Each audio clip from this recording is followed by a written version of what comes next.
en tant que noir et en tant que voilà. En tant qu'être humain avant tout. Je ne dis pas, moi j'aime pas le mot noir, blanc. Exactement, frère. Après, ça existe, madame. On est tous, frère, on est tous sensibles à ça. On va pas polémiquer, s'il vous plaît. Oui, ça existe, mais soit on est des êtres humains, soit on n'est pas. Laissez-le s'exprimer. Bon, écoutez, voilà. Donc le débat, ça n'a pas lieu d'être, d'accord?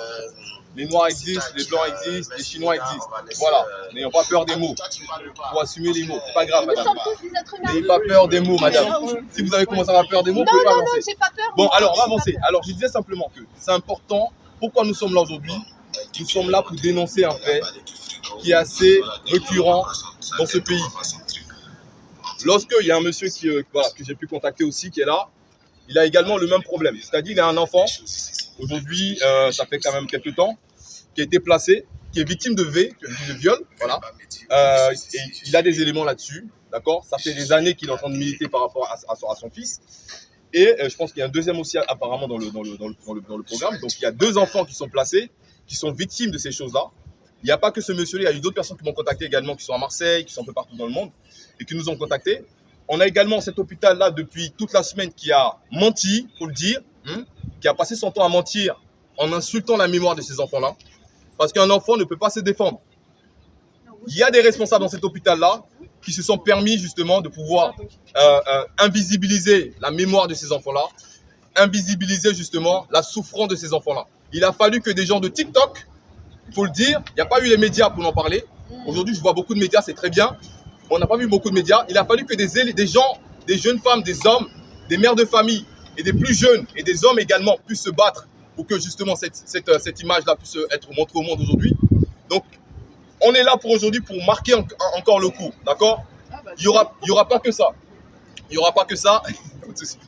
Il y aura pas que ça. Il y aura aussi l'aspect qui va aussi être juridique.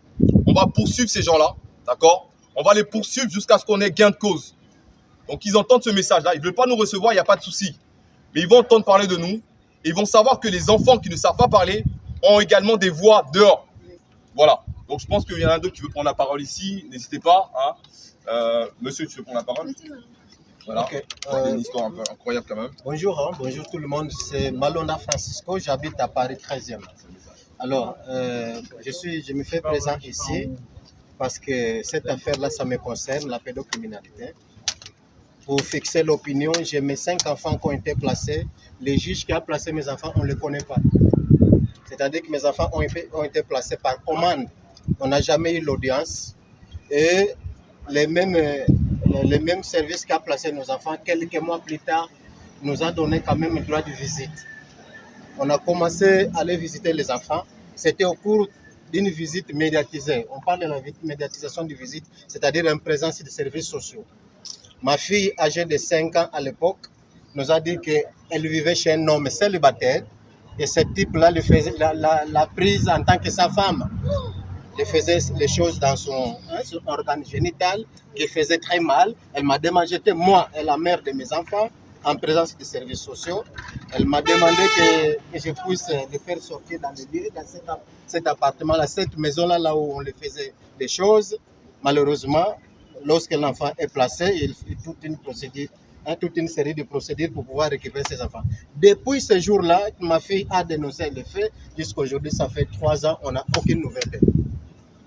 Elle va bien, ni visite, on n'a aucune nouvelle, ni visite, ni avec moi, ni avec maman. On ne sait pas où elle est, déjà. Et cette affaire-là, on va parler de l'hôpital parce que j'ai aussi un enfant. J'ai un enfant, Charles Malonda, qui a 5 ans actuellement. Depuis 3 ans, nous n'avions aucune nouvelle de nos enfants. Il y a 6 mois, école maternelle 11 rue Auguste Perret, Paris, 13e arrondissement, a contacté la mère de mes enfants afin qu'elle puisse donner un rendez-vous pour que les services sociaux puissent discuter par rapport à une affaire de pouvoir déclarer notre enfant à MDPH. Je vous précise, lorsque les services sociaux, l'aide sociale à l'enfance à charge serait un enfant pour déclarer à MDPH, c'est-à-dire que l'enfant devient beaucoup plus rentable. Au départ, cet enfant que l'école, les services sociaux voulait déclarer sous MDPH a été placé sans aucun problème de santé, ni même la douleur de dents. Mon fils n'a jamais eu. La mère de mes enfants a refusé catégoriquement, a su en tout cas défendre son enfant. Alors, qu'est-ce que les services sociaux, l'école maternelle 11 rue Auguste Perret, Paris 13e, et l'AZ de Paris 13e et 5e arrondissement, qu'est-ce qu'ils ont fait? Ils ont fait une réunion secrète sans les parents. Et même ils ont signé, ils ont fait une orientation à Vasco, à mon fils, sans que nous, les parents, les seuls titulaires de l'autorité parentale, nous soyons ni informés, ni invités, ni présents. Alors, le même service nous a envoyé un document à la mère de mes enfants en disant que mon fils Charles Malonda, elle est sous traitement psychologique, c'est-à-dire ils ont commencé à administrer le médicament neurologique à l'hôpital Petit-Sarpentier de Paris. Nous, les parents, les seuls titulaires de l'autorité parentale, on n'a pas au courant de ça. Je vous précise, ce même enfant, Charles Malonda, au cours aussi d'une visite médiatisée en présence de la psychologue de l'aide sociale à l'enfance de Paris 13e et 5e arrondissement, cet enfant a dit, à l'époque il avait 4 ans, nous a dit qu'il avait du mal à s'asseoir parce que le derrière le faisait mal. En présence des services sociaux de l'AZ, depuis ce jour-là jusqu'à aujourd'hui, nous n'avions aucune nouvelle du jour. Donc, cette affaire-là, effectivement, ça me concerne parce que, vous savez, nous sommes, moi et plusieurs autres mamans, Madame Nadia, Madame Inda, nous sommes là, compte tenu, nous avons constaté une certaine léthargie, une certaine, si vous me permettez le mot, une complicité active des services républicains. Il faut que je le dise. Parce que moi, M. Malonda, j'étais agressé au commissariat de la police. Je suis allé plusieurs fois d'ailleurs, je suis allé à la police pour porter plainte sur ces faits. La police m'a mise dehors et j'ai été agressé même. Le signal là que vous voyez, c'est l'agression de la police. C'est la police. Et j'étais même aussi victime d'enterrement abusif à l'hôpital psychiatrique, hôpital Avron, Paris 20e, parce que j'ai demandé que mes enfants soient mis dans le lieu de sécurité, parce que j'ai demandé que mes enfants soient examinés aux différents médecins pour pouvoir établir toute nature de maltraitance. Alors la police a constaté que c'est l'aide sociale à l'enfance, il faut que je le dise, a constaté que ces faits-là allaient les déranger. Peut-être on allait découvrir les cadavres dans les placards de l'AZ. Alors qu'est-ce qu'ils ont fait? Ils ont voulu m'interner. On m'internait même d'ailleurs. Grâce à cette dame-là, Madame Inda Sebaï, c'est cette dame qui m'a sauvé à l'hôpital. Parce qu'aujourd'hui, si je n'avais pas connu, si Dieu ne m'avait pas donné cette grâce de connaître cette maman, brave maman, je ne sais pas aujourd'hui, peut-être j'allais être déjà complètement à l'hôpital. Parce que c'est ça. Il a passé une semaine. Non, 2 semaines, 12 jours. 12 jours et en allant à l'hôpital, je suis allé voir le juge de la liberté de la détention, c'est elle, mais aussi le service, l'hôpital psychiatrique. Ils ont reconnu que moi, j'avais aucun problème de l'ordre mental. Pourquoi ils vous ont interné alors? Mais ils ont voulu me faire de mal pour me faire taire. Pour me faire taire. Donc, de toute façon, ils ne sont pas... Les gens sont pas au courant. Sachez que tous les parents qui dénoncent certains faits, des faits. Alors moi j'ai pas eu d'enfants placés, mais je milite depuis 2019 contre la pédo. Je me suis servi de la visibilité des gilets jaunes pour mettre vraiment la pédo sur la place publique, parce que c'est une réalité. Moi depuis les années 2000, je suis tombée malheureusement par hasard dedans, c'est qu'on peut dire dans la mesure sur un reportage d'Élise Lucet, viol d'enfants, la fin du silence, d'accord, c'était dans les années 2000. Ce n'est pas le reportage qui était censuré, c'est le débat derrière. Derrière le débat, il vous parlait justement de réseaux et de charniers d'enfants trouvés en Île-de-France. Dans les années 2000, les amis, d'accord? Martine Bouillon, qui est elle-même substitut du procureur, qui du fait qu'elle a dénoncé ça sur le plateau télé, elle a été jetée de là. Elle a été substitut de procureur à Bobigny. Elle a été jetée de Bobigny par un mec qui, quelques années après, Monsieur Joubrel, a été condamné 8 mois avec sursis pour détention de vidéos et de films pédopornographiques.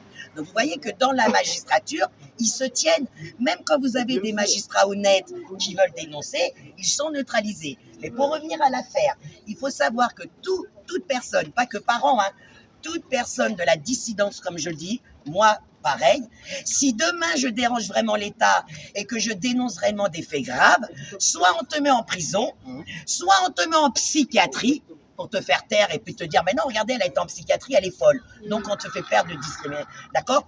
Ou alors, par un miracle, tu te fais un suicide assisté. Voilà. Voilà. C'est la réalité aujourd'hui. Vous savez quand même que dans l'international, la France est appelée pédolande. Ce n'est pas du complotisme. Je vous donne un exemple, et cette dernière, après je vous laisse la parole. Regardez ce jeune homme. Donc, cet homme, à Marseille, vient d'être condamné pour proxénétisme aggravé. Depuis 4 ans, il mettait sur le trottoir une gamine qui avait 11 ans quand elle a commencé. Donc, à ses 11 ans, la gamine, elle a été mise sur le trottoir, d'accord, jusqu'à ses 15 ans. Devinez la sentence du proxénète, que la justice a même dit lui-même. Il a eu la condamnation. Oui, condamné, proxénétisme aggravé. Sursis, bracelet électronique. Pardon ? Il est ressorti libre du tribunal. Ça étonne qui? À 22 ans, le mec. Alors, peut-être parce qu'ils ont dit, oh, il a que 22 ans. Mais si déjà à 22 ans, tu mets une gamine de 11 ans sur le trottoir et que tu ressors, et c'est ça que moi je dénonce. Morandini, la télé. Nous vivons Hein. aujourd'hui Pareil, dans un système où les pervers, qu'est-ce qu'ils entendent comme message? L'affaire Betaram, Premier ministre qui couvre les pédos, pas de suite, pas inculpé. Les merdias, Morandini et tous ceux-là qui sont pris la main dans la culotte, pas inculpés, pas inquiétés, ils restent sur les plateaux télé. Les émissions sur les artistes, oh, il faut séparer l'homme de l'artiste, l'homme de son œuvre, pas inquiétés, rien. Ça donne quoi comme message aux pédos, à tous ces criminels? Ben, ça leur dit, allez go! Moi, je n'ai pas arrêté de le dire. Actuellement en France, nous avons un boulevard qui est déroulé aux pédocriminels. Quand vous pensez qu'un mec qui vend une barrette peut prendre ne serait-ce que 10 mois ferme pour sa barrette, et qu'un pédo, un mec même condamné par la justice, il va prendre du sursis et on va lui dire « Oh, vous avez des problèmes, il faudrait vous faire suivre par un psy. » D'accord? Et ce n'est que ça. Encore là, l'affaire, la dernière en date, l'assistante maternelle dans l'Hérault, 59 ans. Elle vient d'être écrouée pour 9 agressions sexuelles sur des enfants de 3 et 4 ans. Cette femme-là, elle est prof, elle est assistante maternelle depuis des années. Vous pensez qu'un matin, elle s'est réveillée? Oh, je sais pas quoi faire. Oh, je vais m'amuser avec les petits gamins. Ben non, ça veut dire que ça fait des années qu'elle pratique ça. C'est seulement aujourd'hui qu'elle a été pris la main dans le sac, c'est qu'elle veut dire dans la culotte. Mais ça va encore faire du sursis. Vous ne savez pas le nombre d'affaires que je suis, notamment dans les placements, où les mecs ont été condamnés par la justice et on les retrouve encore dans la protection de l'enfance. Donc vous voyez, personne n'est là pour protéger les enfants. C'est nous et nous seuls, les citoyens, que nous pouvons protéger, ne serait-ce qu'en faisant ces rassemblements, en le dénonçant et le criant haut et fort. Je vous signale que cette affaire-là de l'hôpital, c'est parce que monsieur et d'autres sur les réseaux ont fait le bordel. Donc ils ont dû s'en emparer. Sinon, ça serait passé sous couvert encore. Vous voyez ce que je veux dire? À côté de ça, on vous met toujours dans la gueule le voile et la baya. Voilà. Occupons-vous du voile et de la baya pendant que nos gamins se font sodomiser. C'est pas un problème pour la France. C'est tout ce que j'aurais à dire. Merci. Voilà. Je voulais juste ajouter une minute. Cette dame aussi, elle était dans une période là, à Genève. Voilà. Non, on ne parle même pas de la. Alors, je voulais juste terminer quelque chose.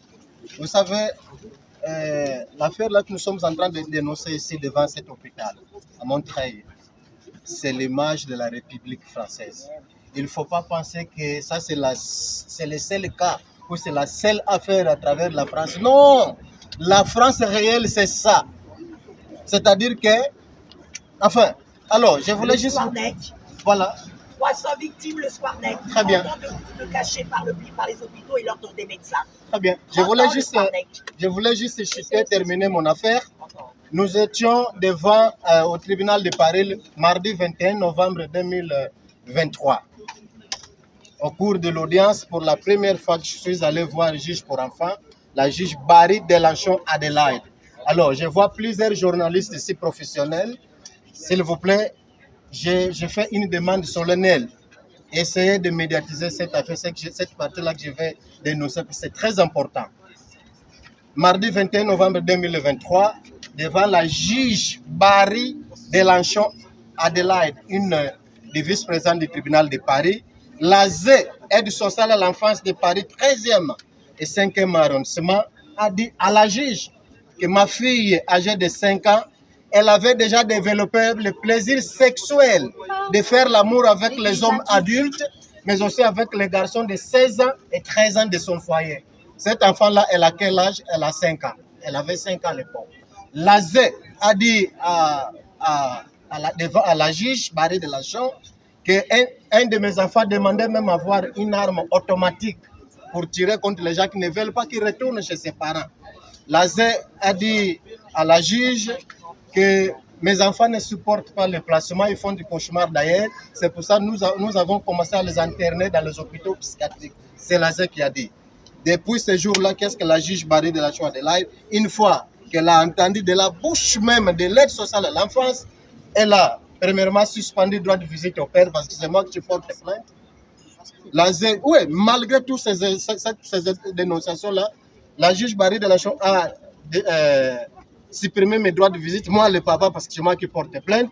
La juge Barry de la Chouadelaide n'a pas fait ni signalement au procureur de la République compte tenu les faits graves, ni demander à l'ASE que les enfants soient mis dans le lieu sécurisé, ni demander aux examens médicaux aux enfants que l'ASE a dit à la juge qui sont maltraités, mais surtout la juge Barry de la Chouadelaide n'a même pas dit que mes enfants soient au moins en soins médicaux. Une fois qu'une personne est blessée, par exemple, le constat c'est l'examen médical, mais il faut quand même le soigner, la personne qui est malade. La juge Barry de la Chambre n'a même pas fait ça. Là, voilà, c'est-à-dire que c'est une complicité généralisée, en tout cas institutionnalisée aussi. Je vous donne la parole, madame. Merci. Merci. Je tiens à remercier. Il faut parler fort. Je tiens à te remercier pour ce rassemblement qui est très, très, très important. Nous, on n'a pas eu le temps de le faire parce que ça fait, nous, depuis 2023, on manifeste sur la place publique pour dénoncer tout ça. L'impunité des pédocriminels, les institutions pédocriminelles, l'aide sociale à l'enfance, la complicité des juges et des procureurs dans les massacres, les viols des enfants, la traite d'enfants, la traite d'êtres humains, carrément. Donc nous, depuis 2023, on manifeste sur la place publique. On a manifesté devant les tribunaux, on a manifesté devant l'aide sociale à l'enfance, devant les départements, devant le ministère de la Justice. Moi et Malonda, nous sommes partis plusieurs fois avec des pancartes au ministère de la Justice. Donc notre mouvement a commencé à grandir. Donc qu'est-ce qu'il a décidé, Laurent Nunez, depuis en fait Jack Lang? Vous savez ce qui s'est passé à Jack Lang à Place Monopéra? C'est notre collectif qui a organisé cette manifestation contre la pédocriminalité et les crimes de l'aide sociale à l'enfance. Laurent Nunez nous a envoyé Jack Lang.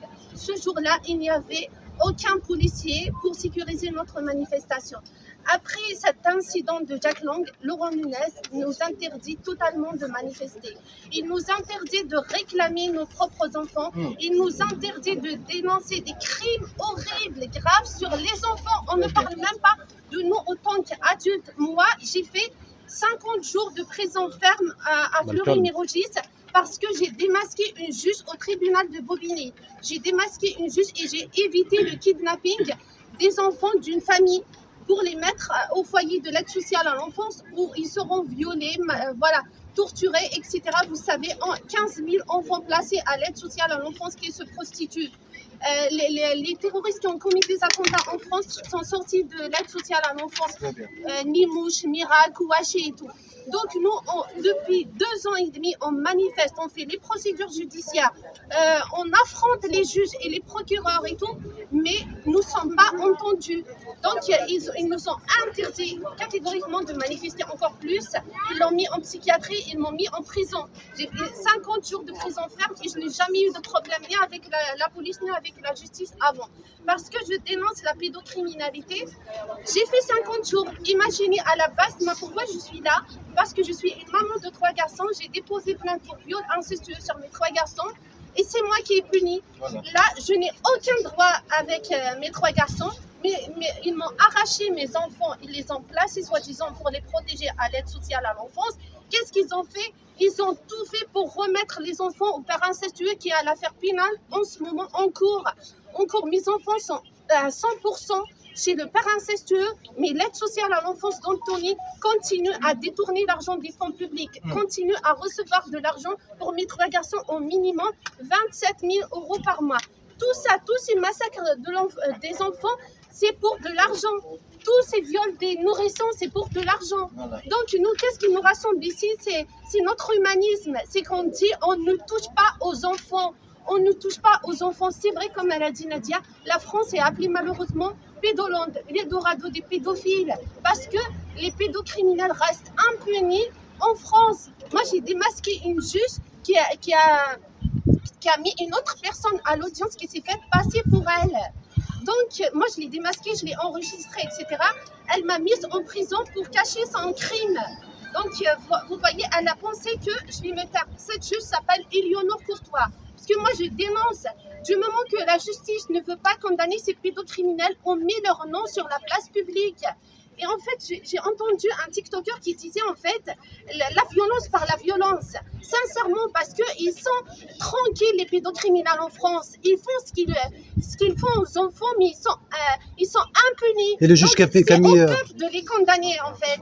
Le juge qui a mis sa fille à 11 ans. Exactement. Faut le dire, on a manifesté aussi devant le tribunal de Dijon pour dénoncer en fait le juge Olivier Bailly. C'est un juge des enfants qui a mis sa propre vie de 11 ans sur un site pornographique qui demandait de lui pratiquer des horreurs.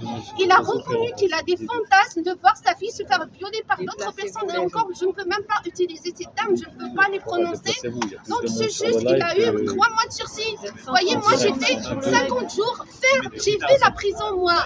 Lui, il n'a même pas vu la prison encore. Il a la garde de sa fille. Ça veut dire qu'est-ce qu'elle va devenir cette fille? Prochaine juge, sûrement.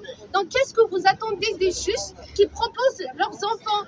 Qu'est-ce que vous attendez des juges qui mettent leurs enfants sur des sites pornographiques? Comme Olivier Bailly, moi je vous le dis, il y en a plusieurs. J'ai vu aussi par rapport à cette affaire que les gens cherchent à savoir si le pédocriminel s'appelle Redouane ou Sylvain ou je ne sais pas quoi. On s'en fiche de moi, ça. je vous le dis, on s'en fiche, mais bien sûr, on parle des enfants, on parle des bébés.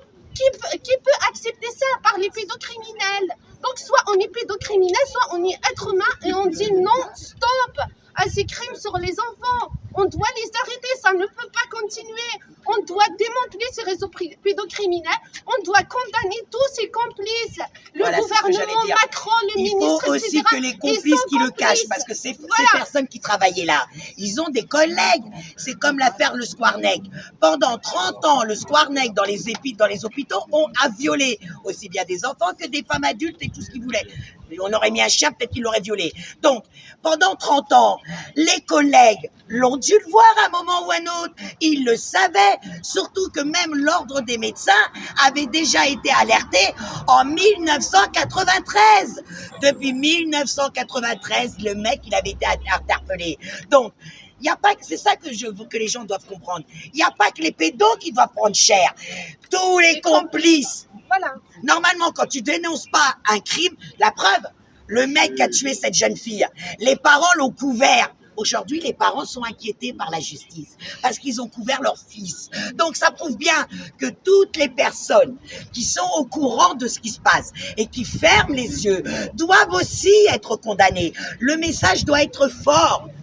Que tu pratiques ou que tu le couvres, tu es coupable. Il n'y a même pas complice, c'est tu es coupable. Exactement. Que tu pratiques, que tu le couvres, tu es coupable. Point barre. C'est ce que je disais à la police clairement. Je l'ai dit et voilà, j'ai terminé en prison. J'ai dit, ils me disent oui, c'est vrai, vous avez raison. J'ai dit pourquoi les pédocriminels ne font même pas de garde à vue? Moi, le père incestueux jusqu'à maintenant n'a jamais fait de garde à vue malgré toutes les preuves. Ils ne font même pas de garde à vue. Là, il faut en fait suivre cette affaire, voir si ces pédocriminels seront condamnés ou non, s'ils vont avoir que du sursis, s'ils vont être libérés, s'ils vont faire de la détention provisoire ou non, si on va avoir les noms de tous les complices. Normalement, déjà, on doit avoir le procureur de Bobigny qui va nous donner des informations sur cette affaire. Cette affaire est devenue publique, donc ils sont obligés Est-ce que déjà ils sont suspendus déjà ou il y a une enquête? Oui, on sait On est déféré au parquet. Si. Ils ont été déférés au parquet. Oui, mais le procureur de Bobigny doit sortir et parler avec les journalistes pour nous donner des informations. il va nous donner combien de victimes, on ne sait pas. Combien de bébés qui a été violé, on ne sait pas. On ne sait pas qui a aidé ces personnes à faire leurs actes librement, tranquillement. Comment l'homme est rentré dans la maternité? Moi, je vais vous dire, ça veut dire c'est tout un réseau. Et vous allez voir, il y a de grandes personnalités complices aussi dans ça. Et il faut savoir aussi qu'il n'y a pas que cet hôpital. Il y en a plusieurs aussi en France. Il y a des souterrains. Regardez le psychiatre qui a donné des traitements psychiatriques à un enfant de 5 ans. C'est à l'hôpital La Petite-Salpêtrière où le trafic d'enfants a commencé. C'est à l'hôpital La Petite-Salpêtrière depuis sa création. Marion Sigaud a écrit tout un livre, La Marche Rouge. C'est un trafic d'enfants qui dure depuis le XVIIe siècle. C'est à nous de les arrêter. Merci. Merci. Merci. Attends, tu me permets de dire quelque chose? Bien sûr. Est-ce que tu peux filmer pour mes réseaux, s'il te plaît? Bien sûr. Vas-y, ma sœur. Je vais le faire. Non, il faut appuyer dessus, hein, pour de vrai. Alors, en tout cas, merci à la sœur et au frère aussi d'en avoir parlé parce que ce sont des événements qui se passent tous les jours. On a l'impression que Déjà, merci à toi d'avoir organisé ça, frérot. Il y a pas de Merci. souci. C'est même le TikTok qui a permis que nous soyons là aujourd'hui. Et je remercie en tout cas tout TikTok, hein, tout le monde qui est là. Ils ont partagé. Ouais. Les journalistes qui sont arrivés sont venus, on dit, au dernier moment. Merci. On pourra s'en passer la prochaine fois. Disons les choses comme elles sont. Alors, il y a aussi, à un moment donné, il faut comprendre quelque chose. Pourquoi je suis aussi assez dur comme ça? Parce qu'à un moment donné, il faut soutenir aussi les plus pauvres. Il ne faut pas soutenir uniquement ceux qui ramènent de l'argent. Il faut soutenir aussi ceux qui souffrent. Très bien. En particulier les enfants. Les enfants qui n'ont aucun moyen de se défendre. Lorsqu'on a commencé à en parler, normalement, j'aurais bien aimé que d'autres personnes ou d'autres entités médiatiques puissent s'informer là-dessus. Bon, on va laisser la sœur parler et après je pourrai enchaîner là-dessus. Non, tu peux continuer. C'est bon, tu veux? Oui, j'ai Ok. juste continué parce que On va lire un petit peu les SMS qui ont été échangés, hein, c'est important. Alors, j'ai deux pages d'SMS là, vous allez voir. Et voilà. On va dire un peu les termes ici. Hein. Il s'agit de bébés noirs. N'ayons pas peur de dire les mots. Dans les SMS, on a vu les bébés noirs. Donc, on va en parler de façon factuelle. C'est une circonstance aggravante en vrai. Hein. Comment? C'est une circonstance aggravante. Parce qu'il y a du racisme. Au pénal, on sait qu'il y a une circonstance aggravante. Exactement. Donc, alors, je vais lire. D'accord? Le bruit des fesses alors que tu n'es pas seul. On parle de bébés, on parle de nourrissons qui viennent de sortir du ventre de leur mère. En réanimation. Hein. Envie de te voir t'empaler sur un bébé pareil.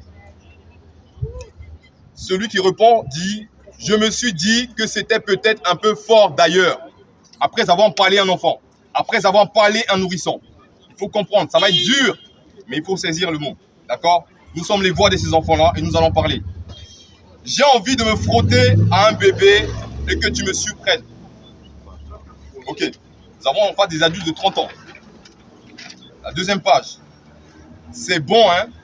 Je mets ça, peut-être que vous allez voir. Ceux qui ont dû voir ça sur TikTok, je vous laisse le temps de ceux qui n'ont pas pu voir. Regardez un petit peu, hein? Le chef-d'œuvre. Hein? Ça, c'est sur TikTok, ça? Des animaux sauvages, il faut le dire. Hein? Oui, c'est sur Voilà. TikTok. Sur TikTok, ce sont des SMS de personnes, des adultes qui parlent d'enfants, qui parlent de bébés de nouveau-nés. Le nouveau-né. Voilà.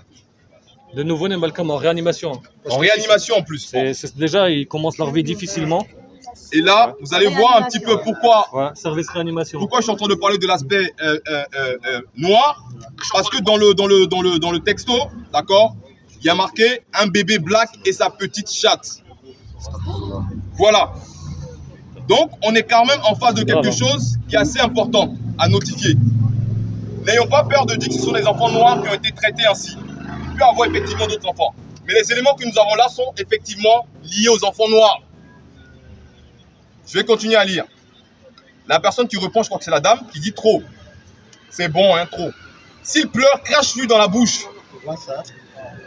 S'il pleure, crache-lui dans la bouche. Mets-lui ton pénis devant, qu'il le tête pour se calmer.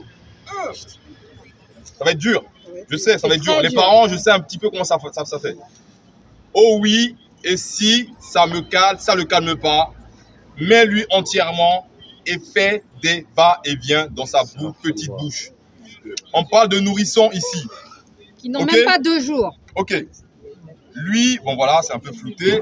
Sa petite bouche, et essuyer ses larmes avec ton... Voilà. Ok. Donc après avoir lu ça, d'accord, j'ai pas compris le délire là de l'hôpital. C'est pour ça qu'on va les poursuivre en justice d'ailleurs. C'est pour ça qu'on va les menacer, on va les poursuivre en justice. C'est important. Alors, hier j'ai parlé, ou avant-hier, j'ai parlé de la violence par la violence. Je suis catégorique. Je parle de la violence réciproque, par réciprocité. On peut avoir de la violence médiatique, c'est important. Être virulent également, parce qu'à un moment donné, le noir est assez dominé et attendu qu'on lui donne un certain droit pour s'exprimer. Il est temps que nous prenions aussi également, d'accord, ce même rôle-là qu'on nous a donné, d'accord, de ne pas rester uniquement à avoir la joue gauche tabassée. On va également, sur toutes les thématiques, également pratiquer ce qu'on appelle la réciprocité. J'en viens par rapport justement, et je vais en venir par rapport à la réciprocité. C'est pas moi qui le dis parce que c'est factuel. Vous avez la dépêche qui a sorti les éléments là-dessus. Donc, il y a eu des personnes qui m'ont posé la question quand je venais d'ailleurs, j'ai eu des appels, qui ont demandé est-ce que c'est vraiment cet hôpital-là. Vous avez la dépêche, à moins que la dépêche soit un fake news ou machin, hein, faudra regarder.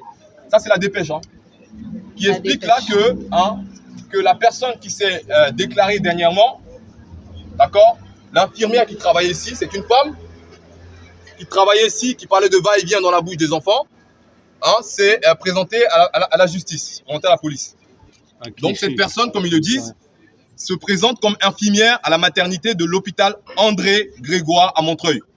Donc, nous savons tous ici que la hiérarchie est forcément au courant. Toute la semaine, j'ai le frère Daryl qui est là et d'autres membres du comité qui se sont déplacés. On a eu un non catégorique, on nous a même chassés. Donc, nous sommes au courant que l'hôpital était au courant et ils ont voulu étouffer l'affaire. Est-ce que vous vous rendez compte que des adultes, des directeurs d'entreprise, d'hôpital, des mères de famille, des pères de famille qui sont à la tête de cet hôpital-là, ont voulu camoufler l'histoire. Il a fallu qu'on insiste pour que nous soyons là aujourd'hui. Donc, il y a également des personnes qui m'ont contacté concernant l'aspect juridique qu'on va mettre en place. Et j'invite toute la communauté, en tout cas, voilà, de s'intéresser à ce sujet-là. Aujourd'hui, c'est l'enfant des autres. Demain, ça sera votre enfant. D'accord? Ils vont cibler vos enfants parce que simplement, ils ont vu qu'il n'y a pas de réaction derrière. C'est pour ça que je parle seulement de violence légitime. Nous sommes là dans la possibilité d'avoir de la violence légitime. On ne peut pas s'attaquer à nos enfants sur l'aspect racial et on va s'arrêter là, attendre que la justice fasse ce travail-là. Nous devons également porter plainte et aller dans ce sens-là. Nous avons mis en place, d'accord, et je vais dire les termes ici, à visage découvert. Nous avons constitué des équipes, un mouvement qui va se mettre en place, qui permettra, et j'ai parlé de toutes les thématiques, il y aura l'aspect juridique, il y aura l'aspect également, défense. D'accord? Il n'y a pas que ces histoires-là dans lesquelles je profite en même temps de l'audience qui est là, il n'y a pas que les aspects pédocriminalité sur le noir et la femme noire. Et même d'autres entités aussi également. Mais vu que moi je représente ma communauté, aujourd'hui en tout cas, je vais parler au nom de ma communauté. On pourra aussi peut-être parler un petit peu avec la sœur qui est là de d'autres façons de voir les choses. On est capable aujourd'hui, d'accord, d'attaquer les hommes noirs, les femmes noires, d'accord, et là on parle d'enfants, hein, uniquement sur l'aspect physique. Que ce soit dans le Maghreb, que ce soit en Occident, et aux quatre coins du monde, c'est la même chose. Donc il est peut-être temps de s'organiser. Donc je profite d'ici pour en parler également. Partout dans le monde. Nous n'allons plus également se cacher à vouloir parler de manifestations ou machin. On va s'organiser. Économiquement, il faut s'organiser. Parce que sur l'aspect économique, on a besoin de s'organiser. Sur l'aspect également défensif, on a besoin de s'organiser. Sans complexe. Nous avons vu des néo-nazis manifester dernièrement. D'accord, et qui avaient été justement, et c'est ça qui est intéressant, c'est très marrant d'ailleurs, qui avaient été justement escortés par la police qui est payée par nos impôts. D'accord? Ceux-là ont fait des crimes contre l'humanité. Ils sont capables aujourd'hui de se déplacer dans Paris sans qu'il y ait quoi que ce soit. Il ne faut pas qu'à notre communauté, on nous interdise d'être communautaire également. Exactement. Sachant que c'est une réponse à des actes agressifs de l'extérieur. Donc c'est tout à fait légitime et décomplexé d'en parler. Voilà. Donc je vais en revenir avec cette histoire d'hôpital encore, parce que c'est important. D'ailleurs, je montre le logo, hein, de l'organisme. Voilà, le logo de l'organisme. Sans complexe, voilà. Ceux qui veulent justement participer, il n'y a pas de souci. Voilà. Il y aura tous les aspects dessus. Soyez sans complexe les frères, n'ayez pas peur. N'ayez pas peur de ce qui est là, voilà. sont des masques africains, voilà, il n'y a pas de souci. Donc ça représente un peu le logo de la structure quand on est créé. Dans la tribu K, j'ai pas peur. Voilà, n'ayez pas peur, n'ayez pas peur. Arrêtons d'avoir des... Parce que j'ai remarqué qu'il y a des sujets qu'on ne peut pas aborder aujourd'hui. Et moi, je trouve ça pas normal. On va continuer. Alors, donc, également, il y avait le Figaro aussi qui en a parlé. Voilà, c'est pas encore une fois. Rumeurs, hein. Ce matin, il parle de rumeurs encore. Ça, c'est faux. Le frère qui est là. Tu veux venir, mon frère? On va les régler. Alors, on avait dit des rumeurs, effectivement, hein, parce que ça rentre dans l'aspect de camoufler l'affaire encore, hein, vous avez vu. Donc, on avait parlé de rumeurs, et même, il y avait... l'hôpital avait parlé de rumeurs, c'est vrai. L'hôpital, lorsqu'on les a appelés plusieurs fois, parce qu'on les a harcelés un petit peu quand même, c'est important, hein, parce que les enfants ne peuvent pas appeler, dommage. Donc, on est obligé de passer par là et appeler nous-mêmes en tant qu'adultes. Donc, on a appelé, ils ont dit que c'était faux. Donc, il y a eu des rumeurs par rapport là-dessus. Et malheureusement, et il faut le dire aussi, il y a d'autres communautés qui se profitent de cette occasion-là pour également adoucir l'affaire. Exactement. Et enlever l'aspect racial dedans. Exactement. Si vous parlez d'humanisme, c'est très bien. Mais lorsqu'il s'agit de caractère racial, il faut aussi également soutenir. Dans ce cas-là, venez pas nous parler d'humanisme. Exactement. On sera avec des gens qui veulent faire du humanisme, il n'y a pas de souci. Mais lorsque vous êtes capable pendant des années d'être dans le déni, lorsqu'il s'agit du racisme, lorsqu'il est dans le Maghreb par exemple, il y a du racisme qui est systémique. En Europe par exemple, il y a du racisme qui est systémique. Et pourquoi j'en parle? Je fais le parallèle parce que justement, cette même communauté-là d'ailleurs, sur TikTok, j'ai vu que c'était la seule à vouloir justement dénoncer le fait que ce ne soit pas un comportement racial. Il y a des gens parmi eux qui sont très bien, j'en connais, voilà. Mais il faut dire aussi les termes. La majorité que j'ai pu avoir dans mes lives, alors j'ai eu beaucoup de gens dans les lives, la majorité de personnes qui montaient dans mes lives, c'était des personnes d'une communauté qui venaient me dire à chaque fois que l'aspect racial, il faut l'enlever dedans. Pour adoucir l'affaire. Humaniste. Voilà. Vous voyez? Donc il faut arrêter à un moment donné de vouloir rentrer dans ce genre de débat-là, Voilà. dans ce genre de truc avec nous. Soit vous êtes humaniste et vous traitez tout le monde à égal, Voilà. soit vous n'êtes pas humaniste. Donc dans ce cas-là, nous ne sommes pas humanistes Voilà, également. vous Nous ne sommes pas mettez les à côté. bénévoles de l'humanité ici. La Peut-être réciprocité. nos ancêtres l'ont fait, c'est très bien. Ils étaient super gentils. Mais arrivé à un moment donné, la réciprocité, la légitimité de défense va être également le mot d'ordre. Voilà un petit peu Dénoncer ce qui se passe dans votre voilà, parce qu'il ne faut pas non plus regarder sur le court terme. Là, on parle des enfants, hein, mais c'est une longue chaîne en fait. C'est un mécanisme qui a fait en sorte que justement on puisse, déshumaniser d'une certaine manière des enfants. Parce qu'on passe sur l'aspect racial, on se dit que par exemple l'enfant noir ou l'homme noir ou la femme noire est traité de façon exécrable. Donc il faut en faire aussi avec leurs enfants depuis le berceau. Donc on va commencer à arrêter ça et on va commencer aussi à mettre ce signal-là également. Et commencer à avoir peur aussi également de traiter les noirs comme vous les traitez. D'accord? N'ayons pas peur de le dire. Vous tous ici, vous avez tous subi du racisme. N'ayez pas honte de le dire. Donc, vu que vous avez tous reçu du racisme, il est peut-être temps de vous révolter par rapport à ça. Exactement. Il est peut-être temps de dire ça suffit. Il est peut-être temps de s'organiser également. Je ne dis pas d'aller attaquer des gens. Je dis simplement de se défendre dans la logique. Allez porter plainte lorsqu'il s'agit de porter plainte, mais ayez des structures pour se défendre. Lorsque vous êtes attaqué parce que vous êtes noir, j'ai vu en Italie par exemple dernièrement, pour parler encore de cet aspect-là, en Italie on tabassait un homme noir par terre, on le truc, juste à ce qu'il diasse. Il y a eu des enfants qui ont été jetés dans l'eau, par exemple au niveau de la migration, etc., qui ont été arrosés au niveau des armes. Et ça parce que ce sont des noirs, on n'en parle pas. Donc moi je suis là pour ma communauté et j'estime qu'il faudra effectivement appuyer là-dessus. Et sans complexe, il faudra arrêter d'avoir peur d'en parler. Il faudra arrêter d'avoir peur d'en parler. Soyons décomplexés lorsqu'il s'agit de la communauté, parce que tout le monde fait semblant de ne pas, pour éviter de blesser certaines personnes. Moi, je suis désolé. Il y a des communautés que je vais soutenir parce qu'ils sont dans l'autodéfense, et c'est très bien pour eux. Lorsque vous êtes attaqué, c'est votre droit légitime de vous défendre. Lorsqu'on parle d'un millénaire d'atrocités sur ta couleur de peau, à un moment donné, je pense que c'est logique de t'arrêter aux yeux du monde et d'en parler de façon légitime et de façon décomplexée. Donc voilà, ceux qui veulent prendre la parole. Hein. Merci Malcolm, merci. Merci. Moi